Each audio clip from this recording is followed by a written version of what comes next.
यही मेरा वतन। कहानी। आज पूरे 60 बरस के बाद मुझे अपने वतन, प्यारे वतन का दर्शन फिर नसीब हुआ। जिस वक्त मैं अपने प्यारे देश से विदा हुआ और किस्मत मुझे पश्चिम की तरफ ले चली, मेरी उठती जवानी थी। मेरी रगों में ताज़ा खून दौड़ता था और सीना उमंगों और बड़े बड़े इरादों से भरा हुआ था। मुझे प्यारे हिंदुस्तान से किसी जालिम की सख्तियों और इंसाफ के जबरदस्त हाथों ने अलग नहीं किया था। नहीं, जालिम का जुल्म और कानून की सख्तियां मुझसे जो चाहे करा सकती हैं, मगर मेरा वतन मुझसे नहीं छुड़ा सकती। यह मेरे बुलंद इरादे और बड़े बड़े मंसूबे थे जिन्होंने मुझे देश निकाला दिया। मैंने अमेरिका में खूब व्यापार किया, खूब दौलत कमाई और खूब ऐश किए।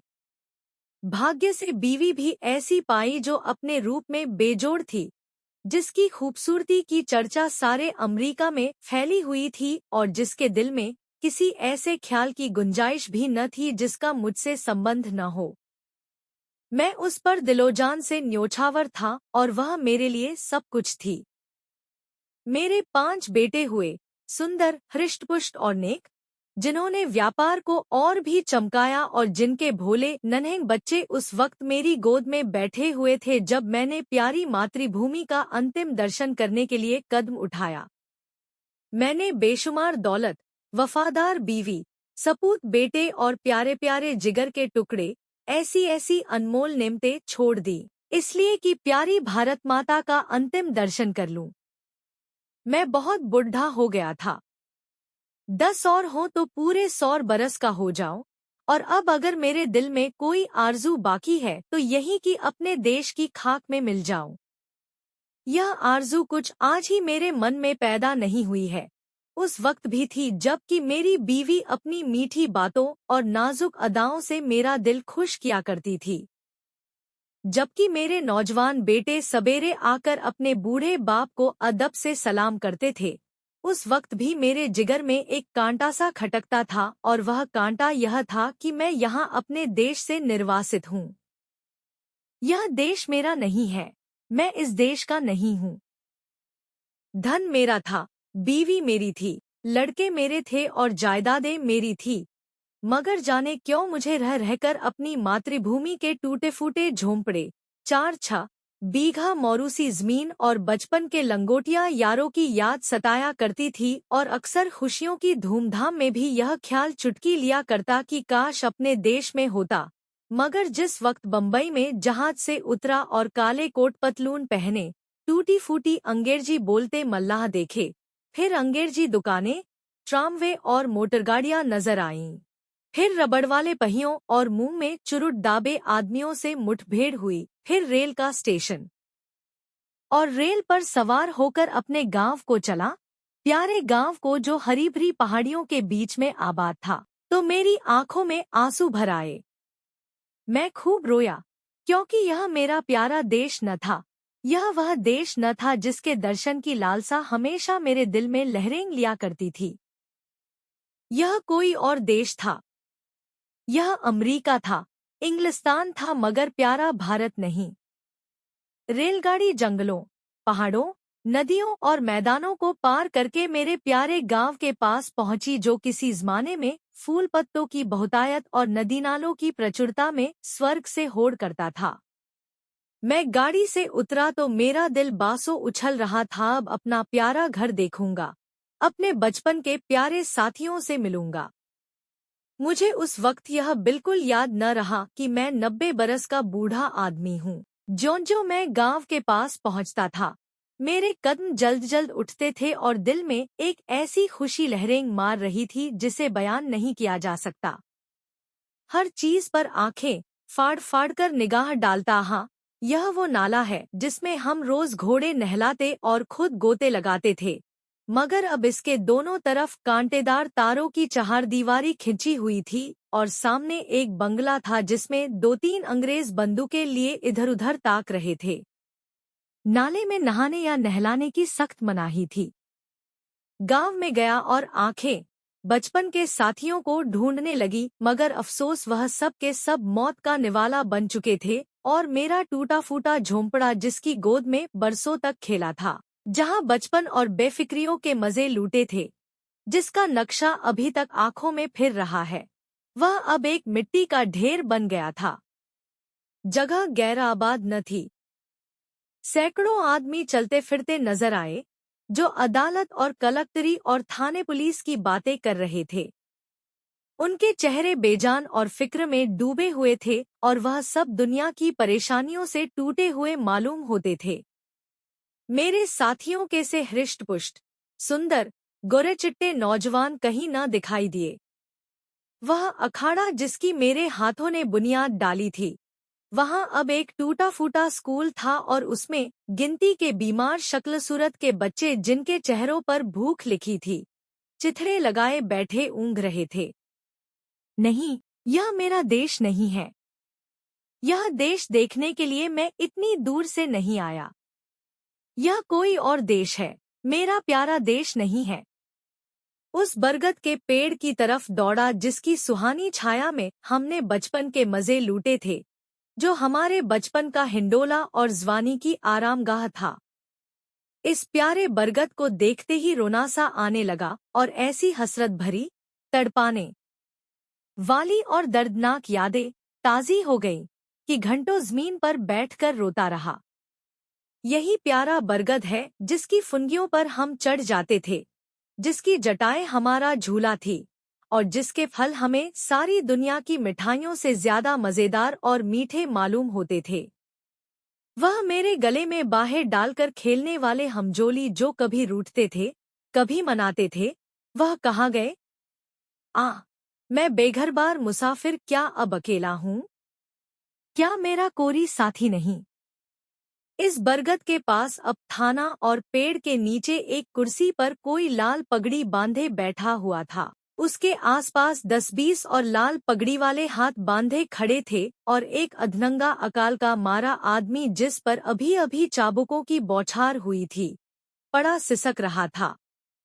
मुझे ख्याल आया, यह मेरा प्यारा देश नहीं है, यह कोई और देश है, यह यूरोप है, अमेरिका है, मगर मेरा प्यारा देश नहीं है, हरगिज नहीं।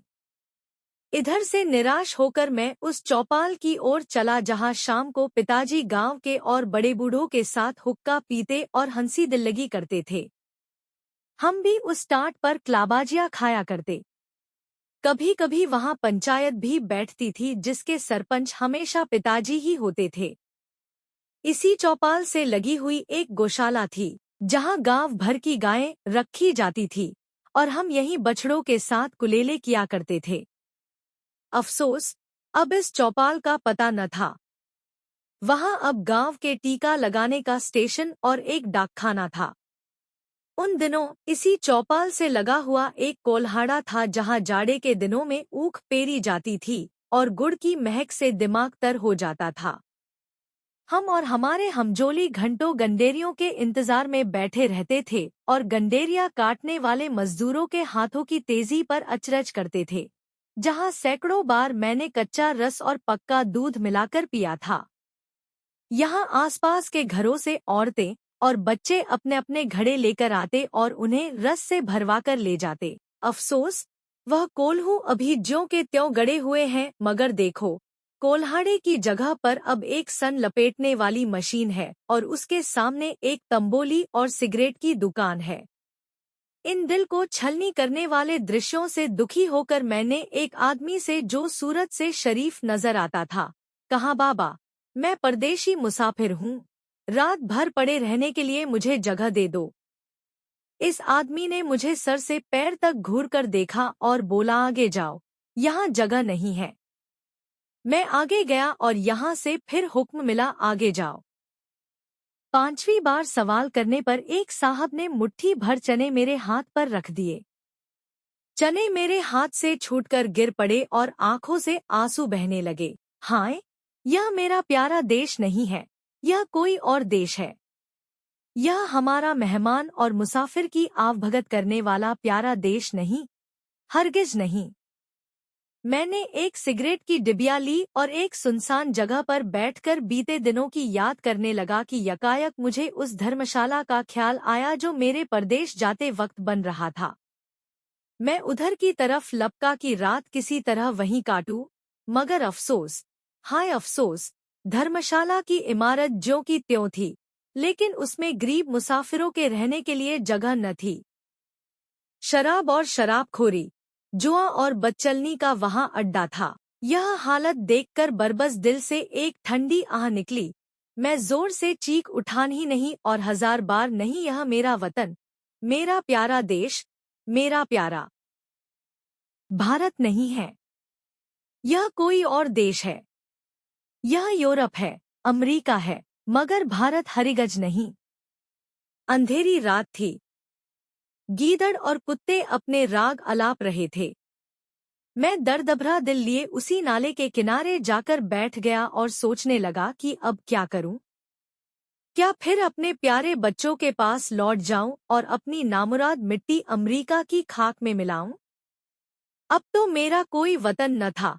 पहले मैं वतन से अलग जरूर था, मगर प्यारे वतन की याद दिल में बनी हुई थी। अब बेवतन हूं, मेरा कोई वतन नहीं। इसी सोच विचार में बहुत देर तक चुपचाप घुटनों में सिर दिए बैठा रहा। रात आंखों ही आंखों में कट गई। घड़ियाल ने 3 बजाए और किसी के गाने की आवाज कानों में आई। दिल ने गुदगुदाया, यह तो वतन का नगमा है, अपने देश का राग है। मैं झट उठ खड़ा हुआ। क्या देखता हूँ कि 15-20 औरतें, बूढ़ी, कमजोर, सफेद धोतियां पहने, हाथों में लोटे लिए स्नान को जा रही हैं और गाती जाती हैं, प्रभु मेरे अवगुण चित न धरो। इस मादक और तड़पा देने वाले राग से मेरे दिल की जो हालत हुई उसका बयान करना मुश्किल है।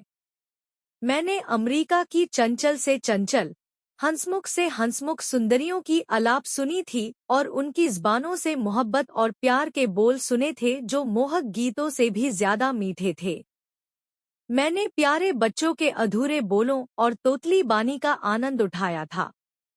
मैंने सुरीली चिड़ियों का चहचहाना सुना था, मगर जो लुत्फ, जो मजा, जो आनंद मुझे गीत में आया वह जिंदगी में कभी और हासिल न हुआ था। मैंने खुद गुनगुनाना शुरू किया, प्रभु मेरे अवगुण चित न धरो। तन्मय हो रहा था कि फिर मुझे बहुत से आदमियों की बोलचाल सुनाई पड़ी और कुछ लोग हाथों में पीतल के कमंडल लिए शिव शिव, हर हर, गंगे गंगे, नारायण नारायण कहते हुए दिखाई दिए। मेरे दिल ने फिर गुदगुदाया, यह तो मेरे देश, प्यारे देश की बातें हैं। मारे खुशी के दिल बाग बाग हो गया। मैं इन आदमियों के साथ हो लिया और 1 2 3 4 5 6 मील पहाड़ी रास्ता पार करने के बाद हम उस नदी के किनारे पहुंचे जिसका नाम पवित्र है, जिसकी लहरों में डुबकी लगाना और जिसकी गोद में मरना हर हिंदू सबसे बड़ा पुण्य समझता है। गंगा मेरे प्यारे गांव से 6-7 मील पर बहती थी और किसी ज़माने में सुबह के वक्त घोड़े पर चढ़कर गंगा माता के दर्शन को आया करता था। उनके दर्शन की कामना मेरे दिल में हमेशा थी। यहाँ मैंने हजारों आदमियों को इस सर्द, ठिठुरते हुए पानी में डुबकी लगाते देखा। कुछ लोग बालों पर बैठे गायत्री मंत्र जप रहे थे। कुछ लोग हवन करने में लगे हुए थे। कुछ लोग माथे पर टीके लगा रहे थे। कुछ और लोग वेद मंत्र सस्वर पढ़ रहे थे। मेरे दिल ने फिर गुदगुदाया और मैं जोर से कह उठा, हा हा, यही मेरा देश है, यही मेरा प्यारा वतन है, यही मेरा भारत है। और इसी के दर्शन की, इसी की मिट्टी में मिल जाने की आरजू मेरे दिल में थी। मैं खुशी में पागल हो रहा था। मैंने अपना पुराना कोट और पतलून उतार फेंका और जाकर गंगा माता की गोद में गिर पड़ा, जैसे कोई नासमझ, भोला भाला बच्चा दिन भर पराये लोगों के साथ रहने के बाद शाम को अपनी प्यारी माँ की गोद में दौड़कर चला आए, उसकी छाती से चिपट जाए। हाँ, अब अपने देश में हूँ। यह मेरा प्यारा वतन है, यह लोग मेरे भाई, गंगा मेरी माता है। मैंने ठीक गंगा जी के किनारे एक छोटी सी झोंपड़ी बनवा ली है और अब मुझे सिवाय राम नाम जपने के और कोई काम नहीं। मैं रोज शाम सवेरे गंगा स्नान करता हूँ। और यह मेरी लालसा है कि इसी जगह मेरा दम निकले और मेरी हड्डियां गंगा माता की लहरों की भेंट चढ़े। मेरे लड़के और मेरी बीवी मुझे बार बार बुलाते हैं, मगर अब मैं यह गंगा का किनारा और यह प्यारा देश छोड़कर वहां नहीं जा सकता। मैं अपनी मिट्टी गंगा जी को सौंपूंगा। अब दुनिया की कोई इच्छा, कोई आकांक्षा मुझे यहाँ से नहीं हटा सकती, क्योंकि यह मेरा प्यारा देश, मेरी प्यारी मातृभूमि है और मेरी लालसा है कि मैं अपने देश में मरूं। मेरे प्यारे दोस्तों, मैं इस चैनल पर इसी तरह की नई नई वीडियो लेकर आता रहता हूं। तो दोस्तों, अगर हमारी वीडियो अच्छी लगी हो तो वीडियो को लाइक, शेयर और सब्सक्राइब करना तो बिल्कुल ना भूले, और दोस्तों साथ ही साथ बेल आइकन जरूर दबा दे ताकि हमारी जो अगली वीडियो आएगी उसका नोटिफिकेशन आपको मिलता रहेगा। धन्यवाद। जय हिंद, वंदे मातरम।